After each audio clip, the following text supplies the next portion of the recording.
Ladies and gentleman, ನೆಲ ಜಲ ಭಾಷೆಗಾಗಿ ಪ್ರಾಮಾಣಿಕ ಪತ್ರಿಕೋದ್ಯಮ ನೀವು ನೋಡ್ತಾ ಇದ್ದೀರಾ ಫೋಕಸ್ ಟಿವಿ. ಪ್ರತಿದಿನದ ಪ್ರಚಲಿತ ವಿದ್ಯಮಾನಗಳ ಕುರಿತಂತೆ ಅದರ ಒಳಹೊರಗಿನ ಒಳನೋಟಗಳನ್ನ ತೆರೆದಿಡುವ ಎಕ್ಸ್ಪ್ಲೈನರ್ಗೆ ಸ್ವಾಗತ. ನಾನು ಹಬೀಬ್ ದಂಡಿ. ಎಸ್ ವೀಕ್ಷಕರೇ, ರಾಜ್ಯ ರಾಜಕಾರಣದಲ್ಲಿ ಒಂದು ಹೊಸ ಕಾಂಬಿನೇಷನ್ ಈಗ ಉದಯವಾಗುವಂತಹ ಸಾಧ್ಯತೆಗಳು, ಬೆಳವಣಿಗೆಗಳು ನಡೀತಾ ಇವೆ. ಆ ಕುರಿತ ಒಂದು ಕುರುಹು ಸಿಕ್ಕಿದೆ ನಿಮಗೆ. ಆ ಒಂದು ಹೊಸ ಬೆಳವಣಿಗೆ ಅಥವಾ ರಾಜಕಾರಣಕ್ಕೆ ಸಂಬಂಧಪಟ್ಟ ಹಾಗೆ, ರಾಜಕಾರಣಿಗಳ ಅದಲು ಬದಲಿಗೆ ಸಂಬಂಧಪಟ್ಟ ಹಾಗೆ ನಾನು ಹೇಳಿದ್ರೆ ನಿಮಗೆ ಹುಬ್ಬೇರೋದಂತೂ ನಿಜ, ಹೌಹಾರೋದಂತೂ ನಿಜ, ನಂಬೋದಕ್ಕೂ ಕೂಡ ಸಾಧ್ಯ ಇಲ್ಲ ಅನ್ನುವಂಥ ಮಾತನ್ನ ಹೇಳ್ತೀನಿ. ಆದ್ರೆ ಒಂದು ಮಾತನ್ನ ನಾನು ಮೊದಲೇ ಹೇಳ್ಬಿಡ್ತೀನಿ, ರಾಜಕಾರಣದಲ್ಲಿ ಯಾವುದು ಅಸಾಧ್ಯವಲ್ಲ.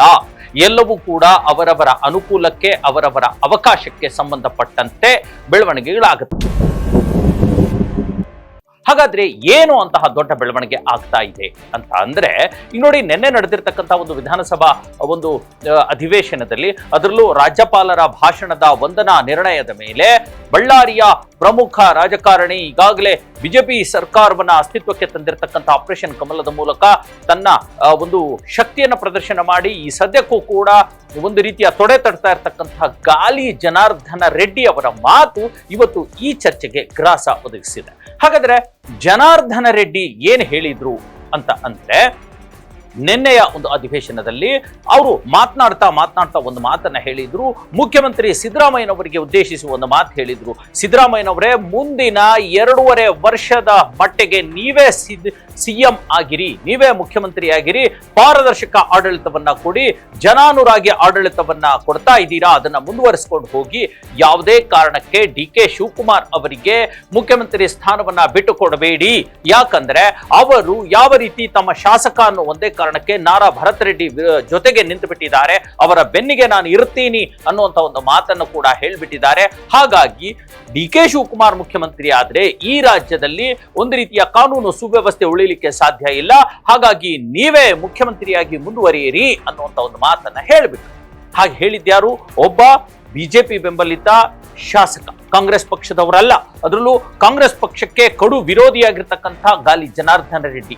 ಇದೇ ಗಾಲಿ ಜನಾರ್ದನ ರೆಡ್ಡಿಯ ವಿರುದ್ಧ 2010ರಲ್ಲಿ ಇದೇ ಸಿಎಂ ಸಿದ್ದರಾಮಯ್ಯ, ಅವಾಗ ವಿಪಕ್ಷದ ನಾಯಕರಾಗಿದ್ದು, ಕಾಂಗ್ರೆಸ್ ಪಕ್ಷದ ವಿರೋಧ ಪಕ್ಷದ ನಾಯಕರಾಗಿದ್ರು, ತೋಳ್ ತಟ್ಟಿ ಬಳ್ಳಾರಿಯವರೆಗೂ ಪಾದಯಾತ್ರೆಯನ್ನ ಮಾಡಿ ಅವರು ರೆಡ್ಡಿ ನೆಲದಲ್ಲೇ ಬಳ್ಳಾರಿಯಲ್ಲೇ ನಿಂತು ಅವರಿಗೆ ಆವಾಜ್ ಹಾಕಿ ಅವರ ವಿರುದ್ಧ ಗುಡುಗಿ 2013ರಲ್ಲಿ ಅದೇ ಇಶ್ಯೂನಿಂದ ಅವರು ಸಿಎಂ ಕೂಡ ಆಗಿದ್ರು.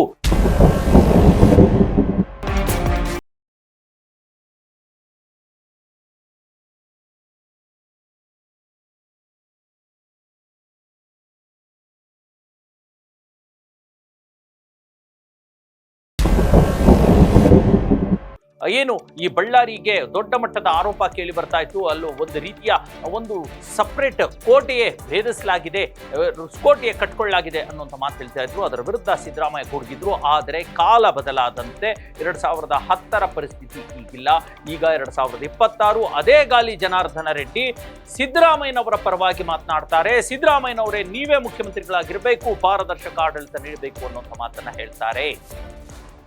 ಅಂದ್ರೆ ನೀವು ರಾಜಕಾರಣದ ನಡೆಗಳನ್ನ, ಅವಕಾಶವಾದಿ ರಾಜಕಾರಣವನ್ನ, ರಾಜಕಾರಣ ಆಯಾ ವ್ಯಕ್ತಿಗಳ ಆಯಾ ಸಂದರ್ಭಕ್ಕೆ ತಕ್ಕ ರಾಜಕಾರಣವನ್ನ ಅರ್ಥ ಮಾಡ್ಕೋಬೇಕು.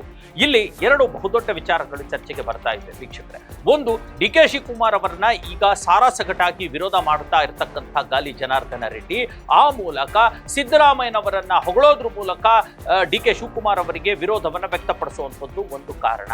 ಇಲ್ಲಿ ಸ್ವತಃ ಸಿದ್ದರಾಮಯ್ಯನವರೇನು ಗಾಲಿ ಜನಾರ್ದನ ರೆಡ್ಡಿ ಹೇಳ್ಬಿಟ್ರು ಅಂತಂದೇಳಿ ಕುಣಿದು ಕುಪ್ಪಳಿಸಲಿಲ್ಲ, ಖುಷಿಯಾಗ್ಲಿಲ್ಲ. ಅವರು ಒಂದು ತಟಸ್ಥ ಒಂದು ಭಾವನೆಯನ್ನೇ ವ್ಯಕ್ತಪಡಿಸಿದ್ರು. ಆದರೆ ಸಿದ್ದರಾಮಯ್ಯನವರ ನಡೆ ಕೂಡ ಹೇಗಿದೆ ಗೊತ್ತಾ? ಗಾಲಿ ಜನಾರ್ದನ ರೆಡ್ಡಿ ಅವರಿಗೆ ಬಾಯಿಗೆ ಬಂದ ಹಾಗೆ ಅಥವಾ ನಡೆಗಳನ್ನ ಖಂಡಿಸ್ತಾ ಇದ್ದಾರೆ ಅವರು ಎಲ್ಲಿ ಮಾಧ್ಯಮಗಳಲ್ಲಿ. ಆದ್ರೆ ಒಳಗಡೆ ಅಂತಹ ದೊಡ್ಡ ವಿರೋಧ ಆಗ್ಲಿ ಮತ್ತೇನನ್ನು ಅವರು ಬಳಸ್ತಿಲ್ಲ. ಜೊತೆಗೆ ಒಂದು ವಿಚಾರವನ್ನು ಗಮನದಲ್ಲಿಡಬೇಕು. ಬಳ್ಳಾರಿನಲ್ಲಿ ನಡೆದಿರ್ತಕ್ಕಂಥ ಘಟನೆ ಬಗ್ಗೆ ಸಿದ್ದರಾಮಯ್ಯನವರು ಸ್ವತಃ ಕಾಂಗ್ರೆಸ್ ಶಾಸಕ ನಾರಾ ಭರತ್ ರೆಡ್ಡಿ ವಿರುದ್ಧ ಕಿಡಿಕಾರಿದ್ರು. ನಮ್ಗೆಲ್ರಿಗೂ ಗೊತ್ತಿದೆ. ಅವರಿಗೆ ಅವರ ಮೇಲೆ ಸಿಟ್ಟಾಗಿದ್ರು. ಕೇವಲ ಒಂದು ಬ್ಯಾನರ್ ಗಲಾಟೆಗೆ ಒಂದು ಶೂಟೌಟ್ ಮಾಡುವಂಥದ್ದು ಅಂದ್ರೆ ಏನು? ಇದೇನು ಬಿಹಾರ ಉತ್ತರ ಪ್ರದೇಶ ರಾಜಕಾರಣವಾ ಅನ್ನುವಂಥ ಒಂದು ಮಾತನ್ನು ಕೂಡ ಭರತ್ ರೆಡ್ಡಿ ಮೇಲೆ ಅವರು ವಾಗ್ದಾಳಿ ನಡೆಸಿದ್ರು.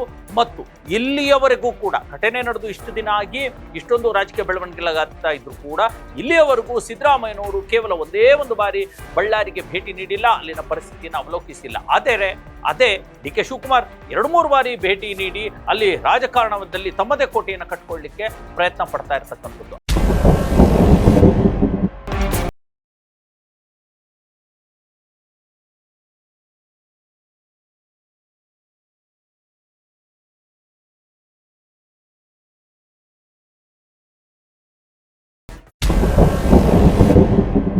ಹಾಗಾಗಿ ರಾಜಕಾರಣದಲ್ಲಿ ಏನು ಬೇಕಾದರೂ ಆಗಬಹುದು, everything is possible in politics ಅಂತ ಕೂಡ ಹೇಳ್ತಾರೆ ಅಲ್ವಾ.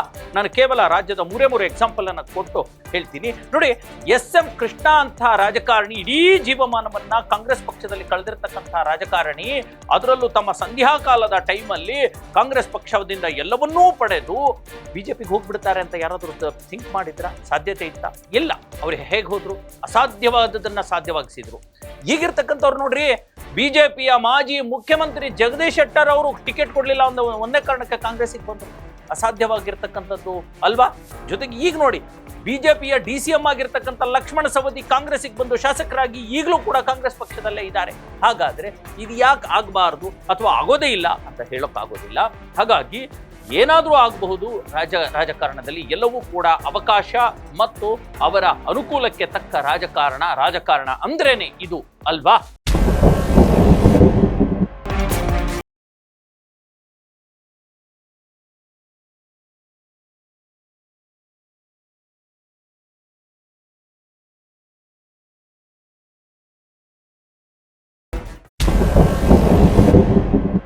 ಎಸ್ ವೀಕ್ಷಕರೇ, ಇದಾಗಿತ್ತು ಇವತ್ತಿನ ಎಕ್ಸ್ಪ್ಲೇನರ್. ಮುಂದಿನ ಮತ್ತೊಂದು ವಿಚಾರದೊಂದಿಗೆ ನಿಮಗೆ ಸಿಗ್ತೀನಿ. ಅಲ್ಲಿವರೆಗೂ ನೋಡ್ತಾ ಇದ್ದೀನಿ ನೆಲ ಜಲ ಭಾಷೆಗಾಗಿ ಪ್ರಾಮಾಣಿಕ ಪತ್ರಿಕೋದ್ಯಮ, ನಿಮ್ಮ ಫೋಕಸ್.